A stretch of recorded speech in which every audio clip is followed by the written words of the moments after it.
19. Obrigado, Menê.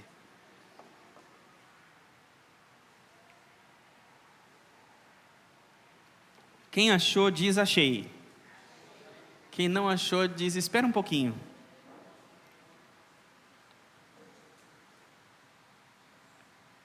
Amém?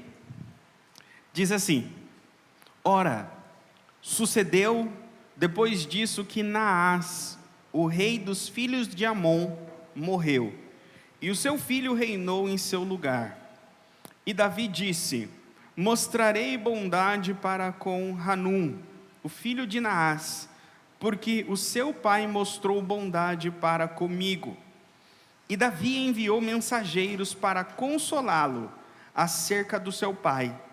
Assim, os servos de Davi adentraram a terra dos filhos de Amon, até Hanum, para consolá-lo. Porém, os príncipes dos filhos de Amon disseram a Hanum: porventura pensas que Davi, por honrar a memória do teu pai, te enviou consoladores? Não vieram os seus servos a ti para investigar, para derrubar e espionar a terra? Pelo que Hanum tomou os servos de Davi e os barbeou e cortou os seus vestidos pelo meio até as suas nádegas e os despediu. Então lá se foram alguns e contaram a Davi como os homens foram servidos, e ele mandou encontrá-los, porque os homens ficaram muito envergonhados.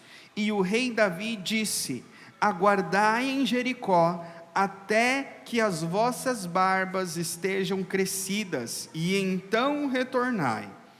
E quando os filhos de Amon viram que tinham ofendido grandemente a Davi, Hanum e os filhos de Amon enviaram 1000 talentos de prata para alugar para si carruagens e cavaleiros da Mesopotâmia e da Síria, de Maaca e de Zobá.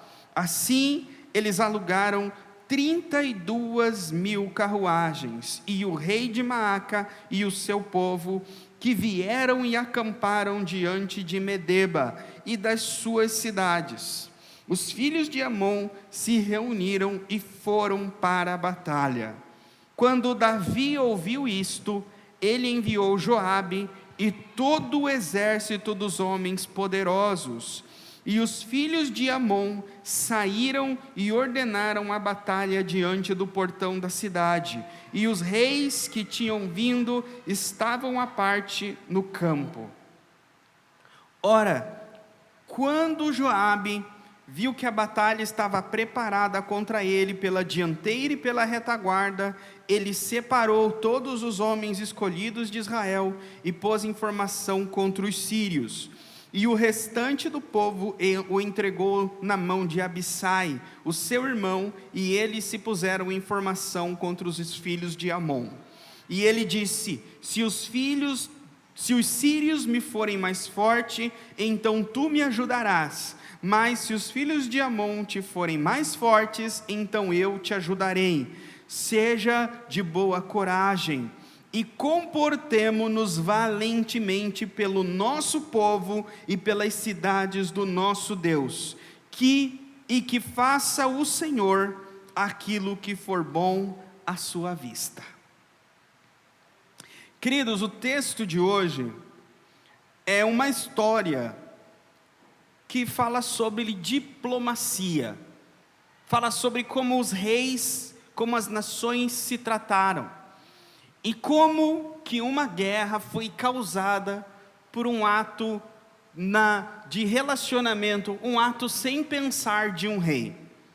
E eu quero trazer para vocês essa história, contar os detalhes dela, mas o que eu quero ensinar para vocês, espiritualmente falando, é como os nossos relacionamentos eles são tratados. Esse texto fala de diplomacia entre reis, mas podemos aplicar sobre a diplomacia talvez entre marido e mulher, entre pai e mãe, filho e mãe, entre colega de trabalhos. Esse texto é sobre como nos relacionamos com as pessoas e como atitudes nossas, elas podem desencadear em uma guerra dentro de casa, uma guerra no ambiente de trabalho, uma guerra familiar, que talvez não é guerras com facas, com revólveres, com pedras, com paus, mas é uma guerra com palavras, com animosidade, uma guerra onde não tem relacionamento pacífico. Uma guerra, se vocês acompanham, hoje quem acompanha vê que existe uma guerra acontecendo, tanto entre, vamos dizer assim, palestinos, muçulmanos contra Israel, como também contra a Rússia e contra os ucranianos. Se você vai para um ucraniano e fala assim para o ucraniano, o que você acha dos russos? O que eles vão falar? Coisa boa? Ou vão dizer que no russo não se pode confiar? E se você vai para o russo e pergunta, e aí, o que você acha dos ucranianos? Eles vão falar, não, esse povo não se pode confiar. E vice-versa, criou uma animosidade entre as nações, que uma nação não consegue mais conviver ou pensar pacificamente sobre a outra nação. E isso vem construindo dentro de si. As pessoas constroem dentro delas, e a política, a nação, o país, os jornais vão colocando informações que vão construindo essa animosidade. E isso acontece na nossa vida. Se nós não prestarmos atenção, nós às vezes construímos um relacionamento de animosidade contra o nosso cônjuge, contra a nossa família, contra alguém da igreja. Nós vamos trazendo pensamentos que vão criando esse relacionamento de animosidade. E é isso que eu quero ensinar para vocês hoje. Como dominar os pensamentos e não deixar que forme uma guerra dentro de vocês. Porque esse texto, o texto de hoje, o tema dessa semana que nós vamos falar, é que ungidos constroem raciocínios puros. Fala da pureza. Então, como os raciocínios puros, eles impedem uma guerra. Talvez uma guerra para você vai ser uma discussão. Talvez você já está cansado de discussões, de brigas, de debates. Talvez hoje você vai aprender a como impedir que essas brigas e esses debates. Você fala assim, pastor, eu estou adiando falar com certa pessoa que cada vez que a gente conversa é uma briga. Cada vez que a gente não conseguimos não conseguimos conversar em paz. Então vamos tentar olhar aqui e ver o que pode ter acontecido para chegar aonde chegou. O texto aqui, primeiro vamos falar do passado. Muitas das brigas presentes, elas são frutos de traumas do passado. Muitas das brigas do presente são frutos de feridas passadas. E não é diferente do texto de hoje. Eu contei para vocês aqui uma história do povo de Amon, os amonitas, e da história do povo de Israel, o povo do rei Davi. Os amonitas, eles eram um povo descendente de Ló. E os israelitas, eles eram um povo descendente de Abraão. Então, Abraão, ele era tio de Ló. E de Abraão descendeu Israel, que tinha como aqui na nossa história o rei Davi.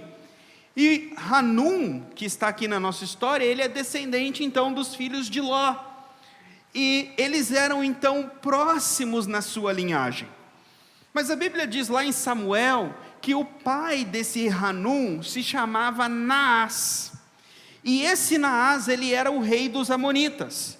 E esse Naás, ele invadiu uma cidade chamada Ramote-Gileade, que era uma cidade dos israelitas. Ele foi com o seu exército para dominar essa cidade, e ele cercou essa cidade, e essa cidade então deveria se render, se entregar a ele, e essa cidade fala o seguinte, olha, façam um tratado de paz com a gente, diga para nós o quanto você quer de taxa, de imposto, e a cidade vai se submeter a você, e vai pagar esse imposto, o que você quer de nós? para não nos atacar, para não matar os nossos homens, as nossas mulheres, as nossas crianças. E o rei Naás, ele diz o seguinte: eu quero que cada um dos homens tire o olho direito, arranque um olho, e todos aqueles que arrancarem o olho, então eu vou entender que vocês se renderam a mim. E o povo viu isso como uma afronta, viu isso como uma coisa que não era uma coisa que deveria se pedir. E o povo disse o seguinte: olha, vamos fazer o seguinte, nós vamos mandar um pedido de ajuda para Israel, e vamos aguardar a ajuda por 3 dias. Se alguém do nosso povo vier nos salvar, assim por bem, vieram lutar por nós. Se nenhum deles vier, nós vamos nos entregar e vamos arrancar o nosso olho. A cidade de Ramote Gileade era uma cidade fechada, murada, portanto, Naás não podia entrar. Qual era a técnica de Naás? Ele ia cercar a cidade e não deixar que entrasse comida na cidade e que acabasse a água de dentro da cidade. Então a fome, o desespero ia fazer com que eles se entregassem no futuro. Mas eles mandaram então pessoas pedindo ajuda, e diz que a ajuda chegou até o rei Saul. E o rei Saul tocou a trombeta, o primeiro rei de Israel antes de Davi, e convocou Israel, dizendo: vamos lutar e vamos salvar Ramote de Gileade. E diz que Saul chegou com o exército de Deus, o Espírito de Deus desceu sobre Saul, e Saul venceu Naás, matou os seus homens e expulsou Naás dali. Aí eu pergunto para vocês: que será que Naás pensava de Saul e de Israel? Pensava bem? Não. Então pense que Naás voltou para as terras de Amon, falando mal do povo de Israel e falando mal de Saul. Não se pode confiar nos reis de Israel. Olha o que Saul me fez. Saul é perigoso. E o filho dele, Hanum, cresceu no palácio de Amon, de Naás, sabendo da história que um dia os israelitas venceram o seu pai. O tempo passou, começou a ter problemas políticos e governamentais em Israel. Deus rejeita Saul e escolhe Davi como próximo rei de Israel. E Saul, então, sabendo que Deus o havia abandonado, começa a perseguir Davi, tenta matar Davi, para que Davi não assuma o trono que é dele, porque o trono dele seria passado ao seu filho Jonatas. E Davi então foge de Saul, mas Davi já era consolidado como um general, como um homem de guerra, um valente, que o povo aclamava e gostava dele. Então Davi, ele tinha muita estima com o povo de Israel, e Saul começa a perseguir Davi. A Bíblia diz que Davi, ele faz amizade com o rei de Moabe. O rei de Moabe acolhe Davi, que está fugindo de Saul. E Moabe é primo dos amonitas. Então o povo de Amon é primo do povo de Moabe. Porque Ló, trazendo aqui para vocês a história, o antepassado deles, o Ló, ele fugiu com a mulher e as 2 filhas da cidade de Sodoma e Gomorra, quando caiu fogo do céu e estava destruindo a cidade. A mulher de Ló olha para trás e ela se torna uma estátua de sal, ela morre. Isso é como a Bíblia explica, tá bom, irmãos? Provavelmente o fogo que caiu do céu ali é a ideia de lava, como se fosse o vulcão. E se vocês verem hoje cidades que foram vulcanizadas, há pedras, elas se tornaram estátuas, de pedra. E ali aconteceu isso com Sodoma e Gomorra. E Ló foge para as montanhas, somente ele e as 2 filhas. E as filhas falam assim: poxa, a gente não vai ter mais uma descendência, e elas decidem então embebedar o pai. Elas dão álcool para o pai, e cada uma das filhas se deita com o pai, e elas engravidam do próprio pai. Então a filha mais velha, ela tem um filho que chama Moabe, e a filha mais nova tem um filho que chama Ben-Ami, que vai ser os amonitas. E esses dois povos, então, agora estão lá na época de Davi. O tempo passou e eles são próximos. Davi, ele foge então de Saul para Moabe, primo dos amonitas. E lá em Moabe, para quem não sabe a história, a bisavó de Davi era Ruth. E Ruth, ela era moabita. Então Davi poderia chegar lá na terra de Moabe dizendo: olha, eu tenho parentesco nessa terra, a minha avó era daqui. E então o rei de Moabe acolhe Davi.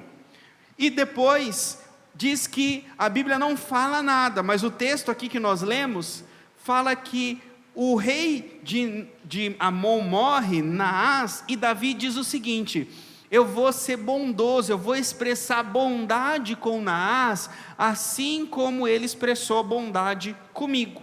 Mas a Bíblia não relata antes que bondade foi essa que Naás fez com Davi.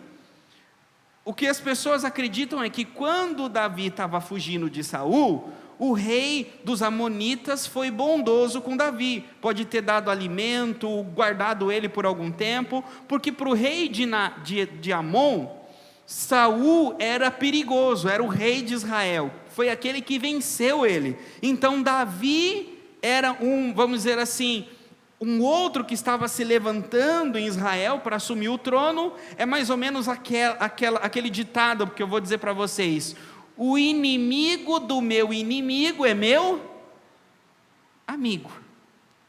É mais ou menos isso.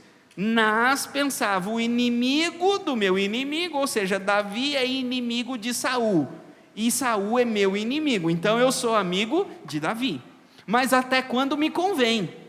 Mas Davi, provavelmente quando foi ajudado pelo rei de Amon, sentiu, no sentido positivo, que o rei dos amonitas foi bondoso com ele, e ficou na memória a bondade. Então quando esse rei morreu, ele enviou uma delegação, representantes até a terra de Amon, porque ele queria lembrar o ato bondoso que o rei Naás fez para com ele, e com certeza ele queria criar um relacionamento de paz com o novo rei, talvez abrir as fronteiras, trocar mercadorias. Ele queria que as nações tivessem essa, vamos dizer assim, essa proximidade de comercial entre a nação de Amon e a nação de Israel. Então Davi envia esses representantes. A Bíblia diz que o pensamento de Davi, as intenções de Davi eram boas. Eu quero expressar bondade e consolo porque o pai dele morreu, e o pai dele foi bom para comigo. Só que a Bíblia diz que os príncipes dos amonitas se reuniram com o rei, o Hanum, e falaram o seguinte para ele: olha, será que é isso mesmo que eles querem, né? Consolar você? Eu acho que não. Eles querem espiar a terra, dominar a terra. Então eles levantam dúvida, suspeita naquilo que os homens de Davi fizeram, e começa a minar o pensamento do rei com essas suspeitas. Então, a suspeita das intenções. E aqui começa o ciclo da desconfiança. Guerras podem surgir da desconfiança. Ciclos de desconfiança. Isso aqui é muito importante. A desconfiança pode gerar paranoia.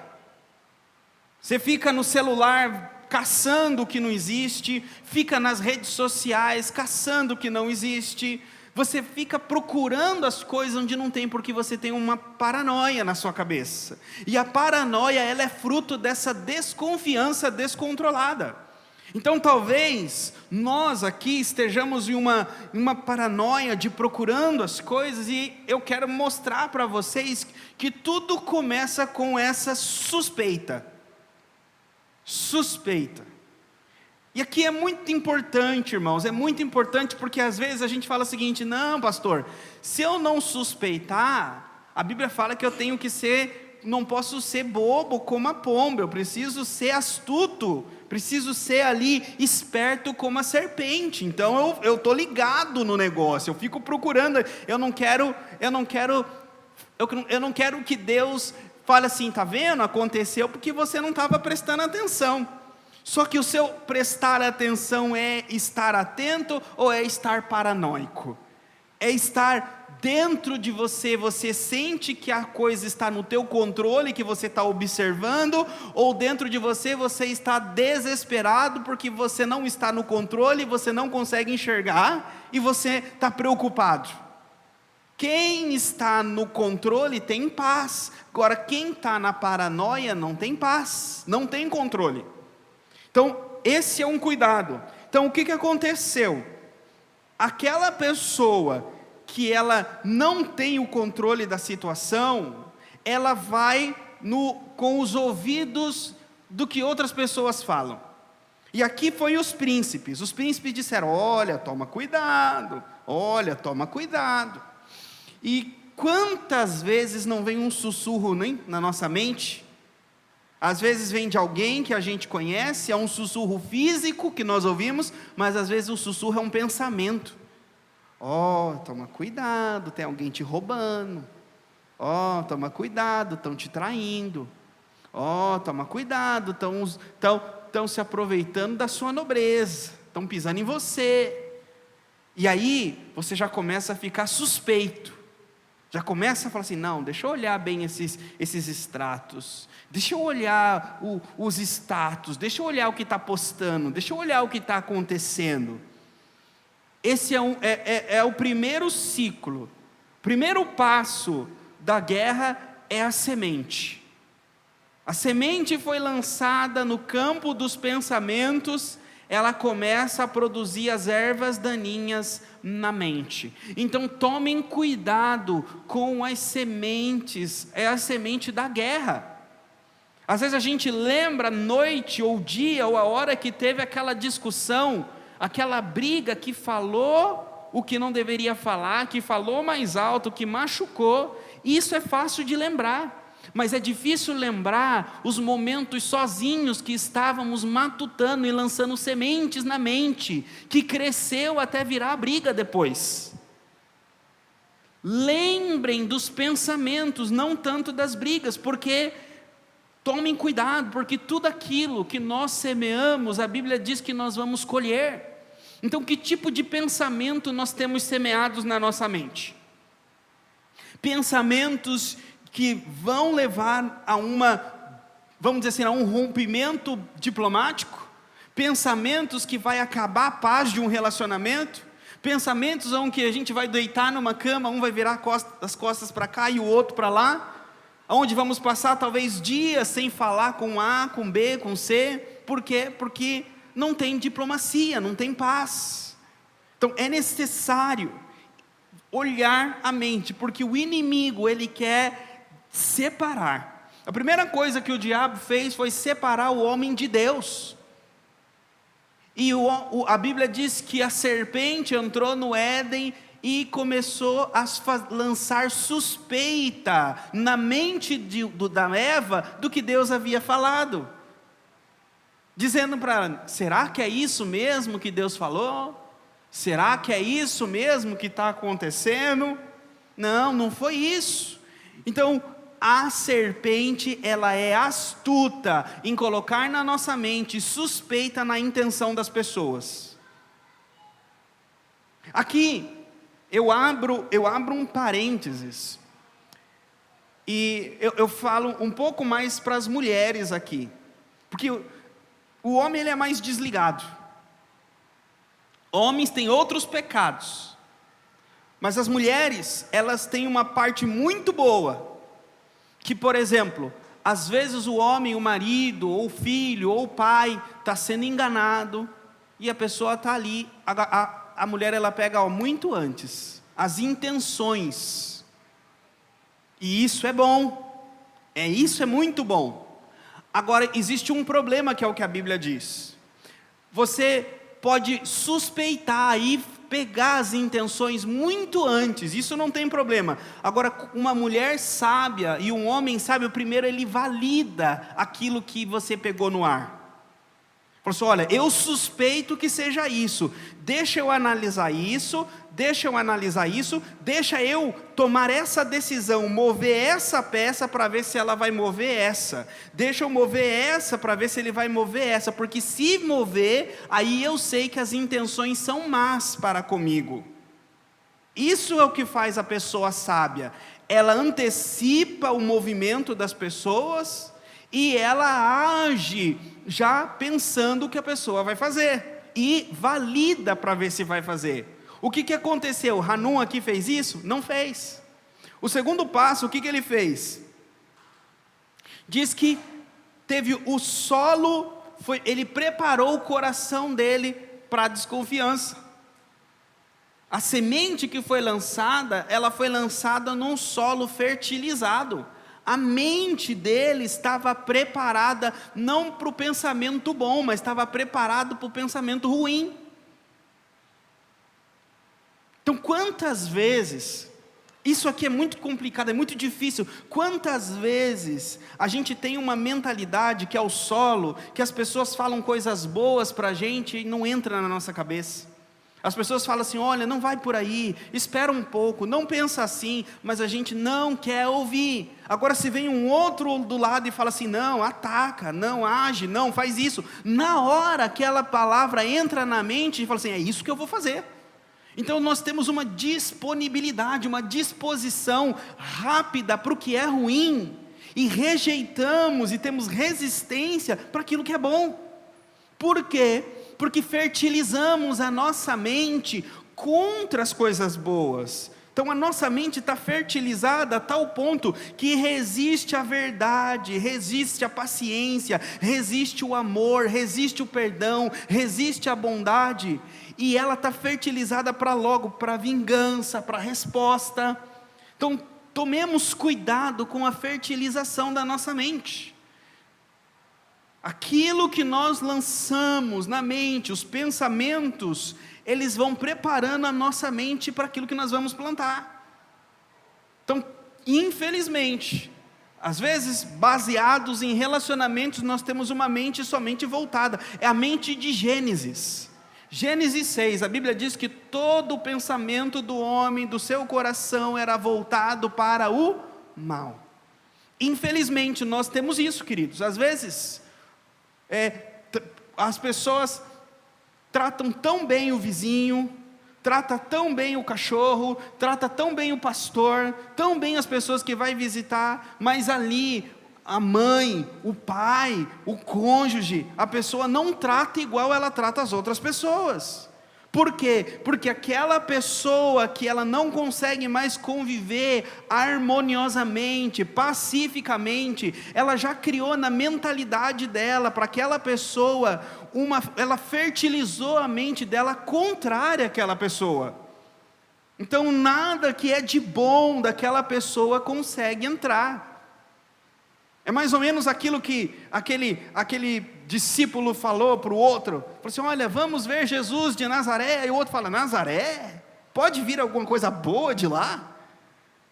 Aí ele falou assim: olha, a pessoa lá fez algo bom. Fulano fez algo bom, pode fulano fazer algo bom dali? Pode sair alguma coisa boa? É como que sempre há dúvida, sempre há suspeita, sempre, olha, se você tivesse me falado que o fulano fez algo ruim, eu acreditava, porque a mente está sempre voltada para o mal. E o que acontece? Por quê? Por que sempre há essa fertilização para o mal na mente? Há tantas coisas, mas as principais é o seguinte: quando eu falei para vocês que a serpente, ela semeou a suspeita e quebrou o relacionamento com Deus. Quando aconteceu isso lá no Éden, a Bíblia diz que o homem e a mulher se afastaram de Deus e eles tiveram medo de Deus.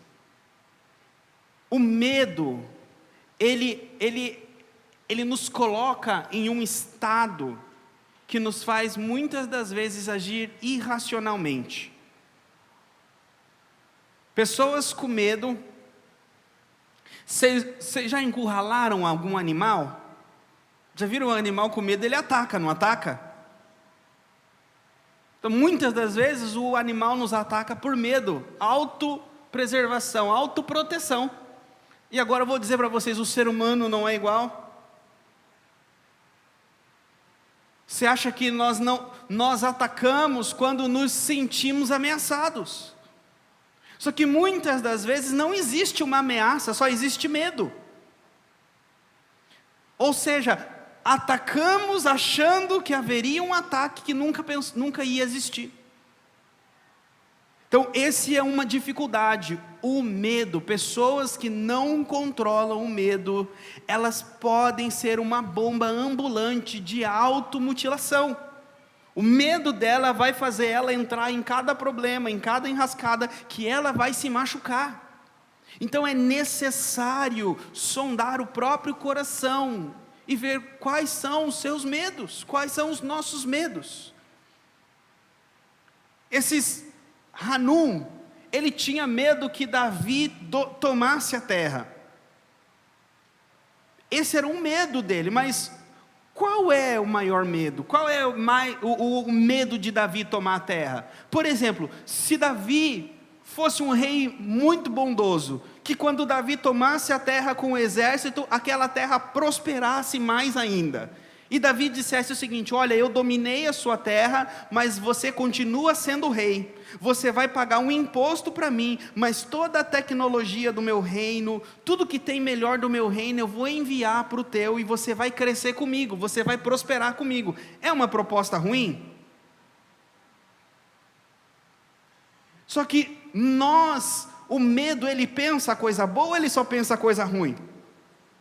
O medo olha assim, não, Davi vai sequestrar as mulheres, ele vai matar todo mundo, ele vai pegar o nosso dinheiro, nós não vamos ter mais gado, nós não vamos ter mais isso, não vamos ter mais aquilo. Então o medo, ele antecipa, ele projeta um futuro que às vezes não existe. E nós projetamos um futuro de morte, de destruição, de perda, de angústia, de desastre, e não só projetamos o futuro, como nos projetamos vivendo nesse futuro. E fala assim, nossa, lá eu vou estar ansioso, eu vou ter medo, vai faltar. E todo sentimento desse mundo ilusório, nós materializamos no presente. Aí está sol, está tudo bem, mas a nossa mente, o nosso pensamento está num mundo de chuva, de angústia, que a gente criou. Não existe, nós criamos e vivemos lá. Vocês estão entendendo as prisões mentais que nós nos colocamos? Somos nós que criamos. Nós criamos as prisões, nós nos colocamos dentro dessas prisões, nós fechamos a chave e nós ficamos lá dentro presos. Mas a chave nunca saiu da sua mão. O controle nunca saiu da sua mão. Mude o pensamento. A Bíblia diz em 1 João 4,18: no amor não há medo, ao contrário, o perfeito amor expulsa o medo. Esse texto está dizendo que, se você quer vencer o medo, confie no amor de Deus. Sabe essa imagem que eu disse aqui que nós projetamos no futuro? Essa imagem ruim, esse futuro totalmente fora do nosso controle, que vai causar tanto mal para nós? Você precisa pensar que Deus está no controle desse futuro. Que esse futuro, ele é uma possibilidade, ele não é uma realidade.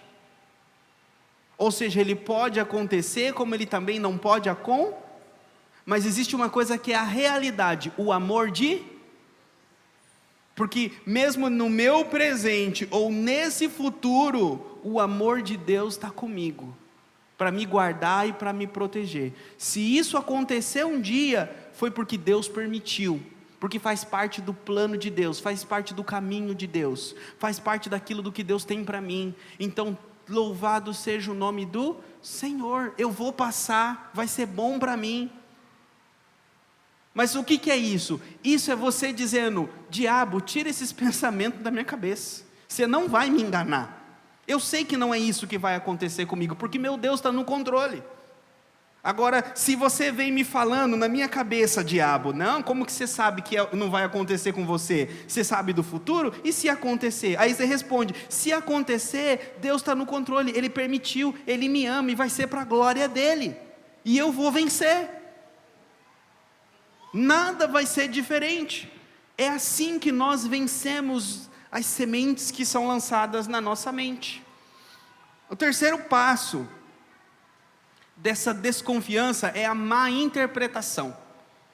Nós mal interpretamos as atitudes das pessoas.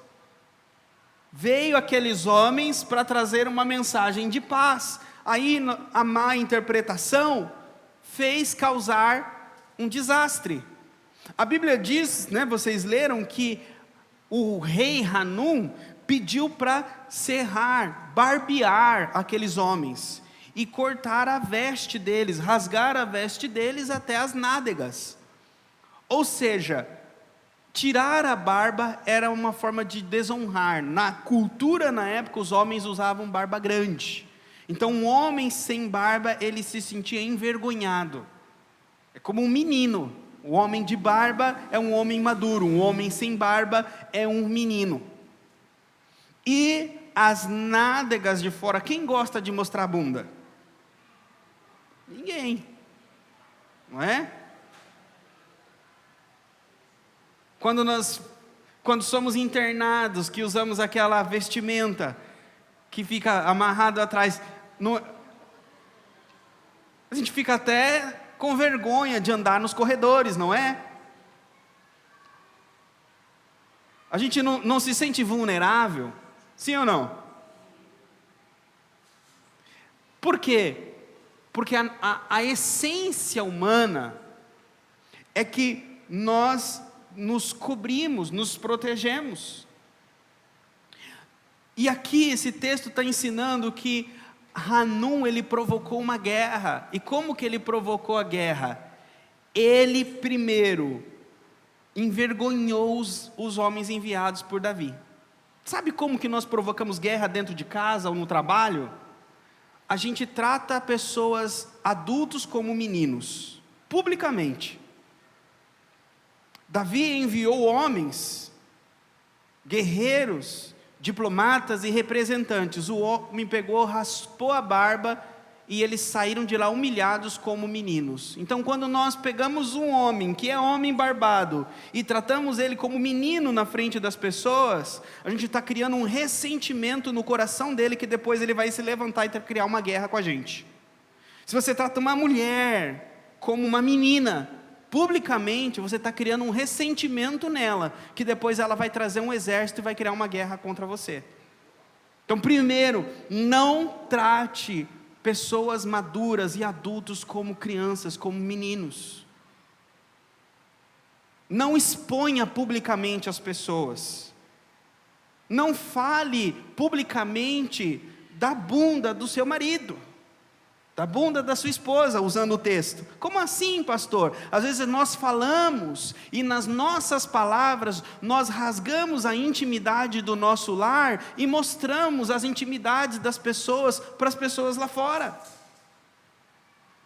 E esse rasgar das vestes que nós falamos nas palavras cria no coração da pessoa um sentimento de vergonha. Nós estamos criando uma guerra e não sabemos, e não percebemos. Então aqueles homens e aquelas mulheres, aqueles homens saíram dali envergonhados, humilhados. Então não envergonhe, não humilhe ninguém. Só que o que acontece? Hanum, ele envergonhou e ele humilhou. Então ele sabia que o outro lado ia revidar. A Bíblia diz que Davi estava de boa. Davi viu que os homens foram envergonhados e humilhados e falou o seguinte: olha, fiquem em Jericó, não voltem para a cidade. Fiquem aí até crescer a barba de vocês, ponham a roupa. Então, não, é como que fiquem em paz. Então, às vezes, quando somos humilhados, quando somos envergonhados, temos que nos afastar e ficar em um momento até que a vergonha passe, até que a barba cresça, e depois a gente volta para o normal. Foi isso que Davi fez. Davi não falou nada de guerra. Só que o que aconteceu? Hanum, quando ele raspou a barba e humilhou esses homens, ele já sabia, ele já pensou, não, vai ter guerra, porque olha o que eu fiz. Ele já novamente antecipou o que Davi ia fazer sem Davi fazer. Ele foi e enviou 1000 talentos de prata e contratou exércitos. Fora o exército dele, ele contratou mais. Sabe como nós contratamos exércitos? Imagine só, eu trato mal uma pessoa, a minha esposa, alguém do meu trabalho. Eu humilho ela e eu envergonho ela. E aí eu já sei, criei um problema, criei um inimigo. Se eu vacilar, ele vai me atacar pelas costas. Se eu vacilar, por quê? Eu falei dela isso, eu falei dele isso, então você já fica desconfiado. E aí o que você pensa? Eu preciso de aliados contra a guerra que vai vir. E talvez nem vai vir guerra. Mas você fala assim, eu preciso de aliados. Aí você já vai no fulano A, no trabalho, você já vai no tio B, no primo C, no filho A, e começa a falar da outra pessoa. Trazer ela para o seu lado do time. Trazer ela para o seu lado da história. Colocar ela também contra a outra pessoa. Aí a outra pessoa que foi humilhada, que foi envergonhada, quando olha já vê, tem o A, antes era só um, agora tem 4, 5, 6 contra mim. Ela não vai tentar se levantar também? Ela vai tentar levantar para falar alto, para gritar a história dela, para juntar pessoas para o lado dela, tentar tirar as pessoas do seu lado e trazer para o lado dela. Aí começou a guerra. Mas a guerra começou porque você falou algo que não devia numa hora, humilhou alguém, envergonhou alguém, e depois juntou um exército do teu lado, porque você ficou com medo. E Davi, então, quando ele viu que Hanum já tinha juntado os assírios e os outros homens, falou assim, ele quer guerra, então se ele quer guerra, eu vou dar guerra para ele. E Davi juntou os homens dele, foi e venceu a guerra. Esse é um problema, queridos. Nós, muitas das vezes, criamos as nossas guerras. Eu termino com 2 textos. O primeiro é Tiago, capítulo 4, versículo 1 e 2. Coloca na tela, por favor, eu quero ler com os irmãos.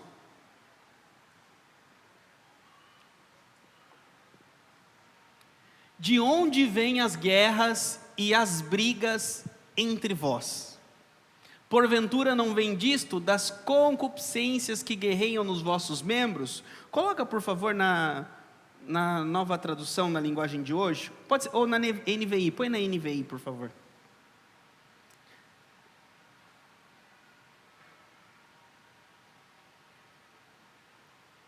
Vocês cobiçam as coisas, mas não... Pode colocar um? De onde vêm as guerras e as brigas que há entre vocês? Não vêm das paixões que guerreiam dentro de vocês? Versículo 2, vocês cobiçam as coisas, mas não têm, matam e invejam, não conseguem obter o que desejam, vivem lutando e fazendo guerra, não têm, porque não pedem. Ele está dizendo que as guerras vêm das paixões, das concupiscências, dos desejos, vêm de dentro da nossa cabeça. A guerra começa com pensamentos malignos, começa com uma mente pecaminosa e contaminada. Se vocês forem um dia resolver um problema numa família, um juiz de paz que está ali fazendo entre um casal que quer separar, existe uma mentalidade contaminada.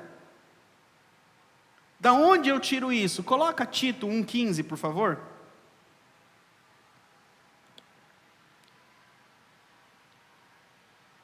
Para os puros todas as coisas são puras, contudo, para os impuros e descrentes nada é puro.